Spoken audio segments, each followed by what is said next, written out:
हाय दोस्तों। अ, मुझे अपनी बीमारी का पता चल गया। कल ही मैं डायग्नोस हुआ हूँ। अ,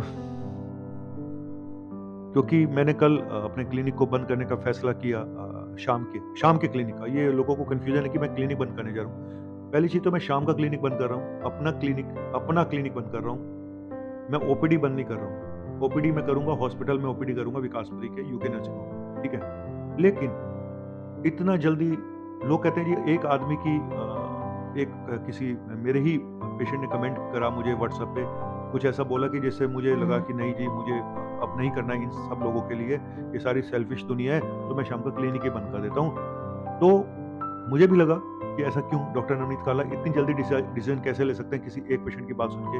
तो मैं बड़ा कंफ्यूज था कि आखिर मुझे कोई बीमारी है क्या, इतनी जल्दी जल्दी जो मैं चेंजेस करता हूँ और सब कुछ करने की कोशिश करता हूँ। तो मुझे किसी ने बताया कि आपको बाइपोलर डिसऑर्डर है। किसने बताया? किसने बताया? किसी ने कमेंट करा पेशेंट ने कि आपको बाइपोलर डिसऑर्डर है। देखो, जिंदगी में जब भी आप लीक से हटके कुछ करोगे ना, लोग आपको पागल ही समझेंगे। 55 साल की उम्र में अगर आप एक्टिंग करते हो, 55 साल की उम्र में अगर आप डॉक्टर होने, और वो भी डॉक्टर होने के साथ, अगर आप सिंगिंग करते हो, मोटिवेशनल स्पीकिंग करते हो, एक लड़की बन जाते हो, एक लेडी बन जाते हो, तो नेचुरली लोग आपको पागल ही समझेंगे। एक पेशेंट के कमेंट से अगर आप अपना डिसीजन बदल लेते हो प्रैक्टिस का, तो लोग आपको पागल ही समझेंगे। तो इसीलिए मुझे बाइपोलर डिसऑर्डर है, ऐसा मैं नहीं कह रहा हूँ, ऐसा ये कह रहे हैं। कभी-कभी मुझे भी लगता है मैं पागल तो नहीं हूँ। एक बात बताऊँ, जब हमारे प्रधानमंत्री मोदी जी ने अपना घर छोड़ा होगा, तो लोगों ने उनको भी पागल बोला। योगी ने अपना घर छोड़ा होगा, लोगों ने उनको भी पागल बोला होगा।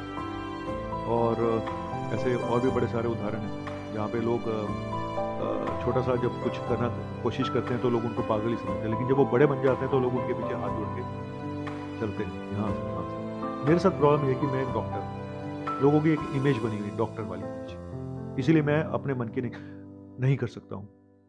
यार, हम लोग ना हमेशा अपनी ज़िंदगी दूसरों के लिए जीते हैं। एक डॉक्टर की ज़िंदगी ज़्यादातर दूसरों के लिए होती है। रात को उठ के मैं 2 बजे जाता था हॉस्पिटल, अब नहीं जाता हूँ, अब वो सीन चेंज हो गया, लेकिन शुरू में इवन 40-45 साल की उम्र तक भी रात को 2-2 बज के उठ के हॉस्पिटल जाता था, क्योंकि मैं जिस हॉस्पिटल अटैच था, वहाँ सीनियर डॉक्टर नहीं थे। तो और फिर फ़ोन पे फ़ोन, ये वो, तो लगता था कि अपनी ज़िंदगी नहीं है भाई, सब दूसरों के लिए है। मेरी फैमिली पूरा वर्ल्ड घूम चुकी है ऑलमोस्ट, मतलब आधे से ज़्यादा वर्ल्ड, मतलब पूरा वर्ल्ड तो नहीं बोलूँगा, लेकिन हाँ, अच्छे-अच्छे कंट्री घूम चुकी है। कनाडा, यूएस, सिंगापुर, और मैं शायद कहीं भी नहीं गया हूँ। एक नेपाल जैसी टुच्ची जगह, यार नहीं, सॉरी, टुच्ची नहीं, मैं सस्ती जगह पे हूँ। बगल में हमारे, टुच्ची नहीं बोलूँगा, ये मेरे से गलती होगी, सॉरी। नेपाल जैसे कंट्री में, जिसको हम इंटरनेशनल कंट्री भी नहीं मानते, है ना? वो तो हमारा पड़ोसी मुल्क है, हमारे ही भारत का हिस्सा है। तो वहाँ पे होके आया हूँ, वो भी पशुपतिनाथ के दर्शन करने। तो मुझे ऐसा लगता है कि शायद मैंने बहुत त्याग किया है, सभी के लिए किया है, अपनी फैमिली के लिए भी किया है। और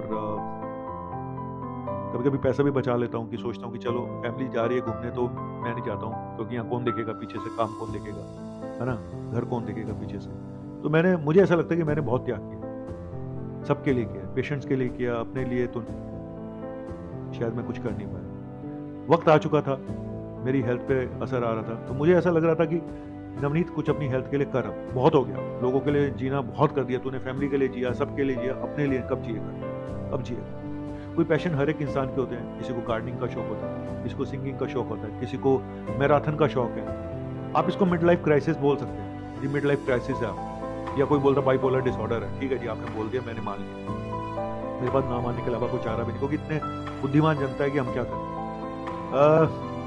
तो 3-4 साल, 2018 में 21 में मैंने यूट्यूब चैनल शुरू किया था, तब as a motivation speaker, as a stand up comedian, as a singer शुरू किया था।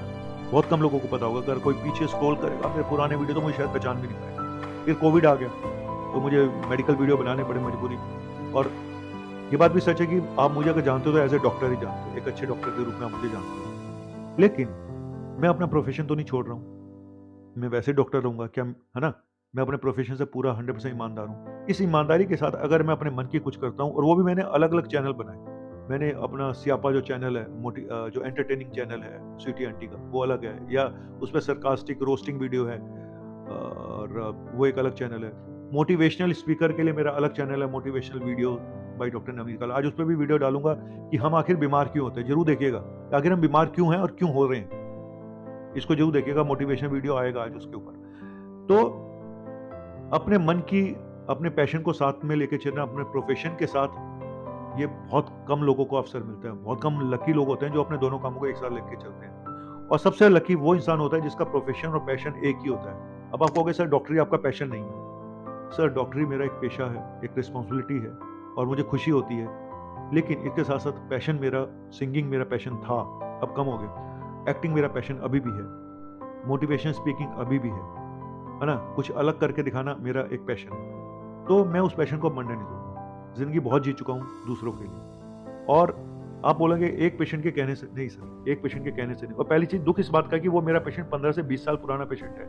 वो मेरा कोई ऑनलाइन पेशेंट नहीं है, कोई मेरी ऑडियंस नहीं है जिसने मुझे वो लिख के भेजा कल कि नौटंकी करने का टाइम है, पेशेंट देखने का समय नहीं है। तो मैंने एक्सप्लेन किया था उसको बोला भी था कि भाई तू सुबह आके दिखा दे, शाम को मेरी शादी है, फंक्शन है, चल रहा है फैमिली में, मैं नहीं अवेलेबल हूँ। हालांकि इस तरह के कमेंट मैं सुनता रहता हूँ, लोगों की बकवास में सुनता रहता हूँ। आप सोचिए अगर 15-20 साल पुराना पेशेंट भी अगर आपको इस तरह से बिहेव कर सकता है, और वो भी वो पेशेंट जो फीस भी देने में रोता है, जो आपकी ऐसी तैसी करके जाता है, आपके दिमाग का दही करके जाता है, वो अगर आपको ऐसी भाषा में बोल सकता है, आप सोचिए डॉक्टर की औकात।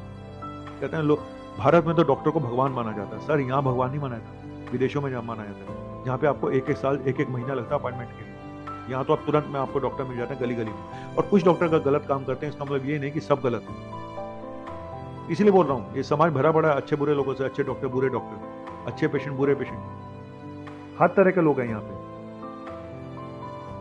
तो मैं पागल हूँ, जी हाँ मैं पागल हूँ, मैं अपने जुनून में एक पागल हूँ। मैं जुनूनी इंसान हूँ जो अपने क्या बोलते हैं उसको, अपने पैशन के लिए कुछ भी कर सकता है। लेकिन हाँ, मुझे अपनी लिमिटेशंस का पता है कि मुझे पेशेंट का इलाज भी करना है।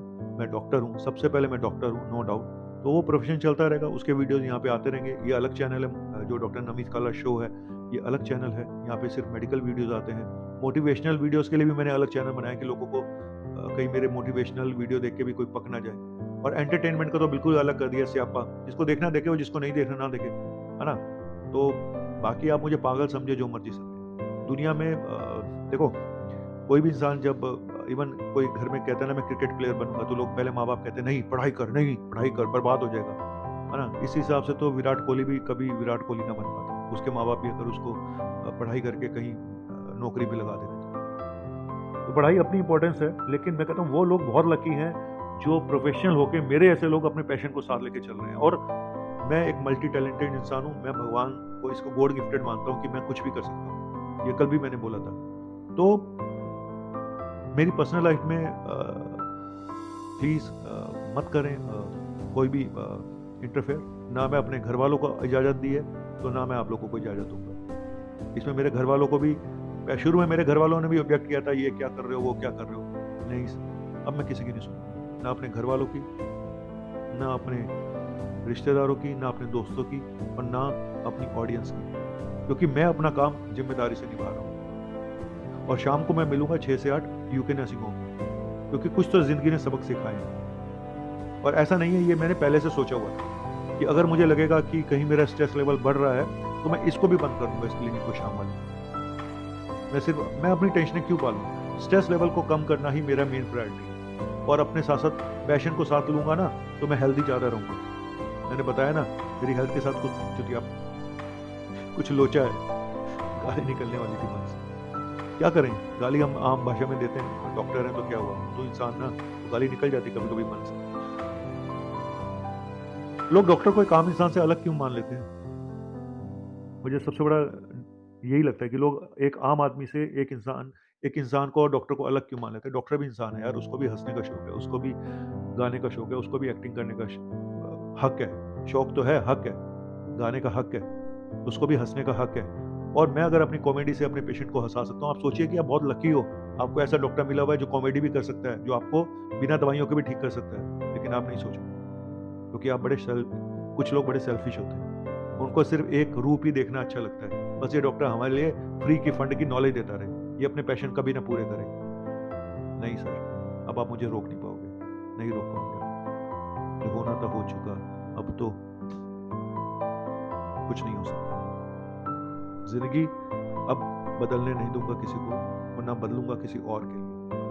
जितना मैंने मेहनत यहाँ लोगों मरीजों के लिए की है, जितना ईमानदारी से काम किया, वो मुझे ही पता है। उसके बदले में क्या मिलता है। लेकिन ये भी बोलूँगा कि अच्छे मरीज भी मुझे मिले। मानस आहूजा, इनका नाम मैं ज़रूर लेना चाहूँगा, मानस आहूजा का। इस बंदे ने मुझे 1 लाख रुपए के बोर्ड की कीमत होगी, जो इनके साइन बोर्ड होते हैं, इनका अपना काम है, मुझे फ्री में दिए। आज बात पैसे की नहीं है, लेकिन बात ये है, वो कहते हैं कि सर आपने हमारे फादर की जान बचाई थी कोविड में, ये तो कुछ भी नहीं है। हम तो रेमडेसिविर इंजेक्शन 1-1 लाख में खरीदा सर, आपके लिए हम इतना कर दिया, हमें तो बहुत दिल से खुशी है, और आप ये बात बोल भी मत देना, पैसों की बात। तो बात ये नहीं है कि उसने 1 लाख रुपए का सामान मुझे फ्री में दिया, बात जज़्बात की है बस। आप एक लेडी मेरे लिए एक छोटी सी बोरी चावल की कुरुक्षेत्र से लेकर आई, जो वहाँ से दिखाने आती थी। सुबह 5:30 बजे बैठती थी, और शाम को करीब सुबह 10 साढ़े 10 बजे मेरे पास आ पाती थी। साथ में वो चावल भी लेके आ रही है बस। क्या बोलूं? तो ये होता है प्यार, ये होती है इमोशंस। और इसी के साथ इस तरह के पेशेंट भी हैं और बुरे पेशेंट भी हैं, बुरे लोग भी हैं, बुरी ऑडियंस भी है, अच्छी ऑडियंस भी है। तो चलिए, मुझे किसी की बात कोई नहीं सुननी है, मुझे वही करना जो मेरा दिल बोलेगा, और आपसे भी बोलूँगा वही करो जो आपका दिल बोले, ठीक है? बस शुक्रिया, शब्बा खैर और मेरी खैर। जय हिंद।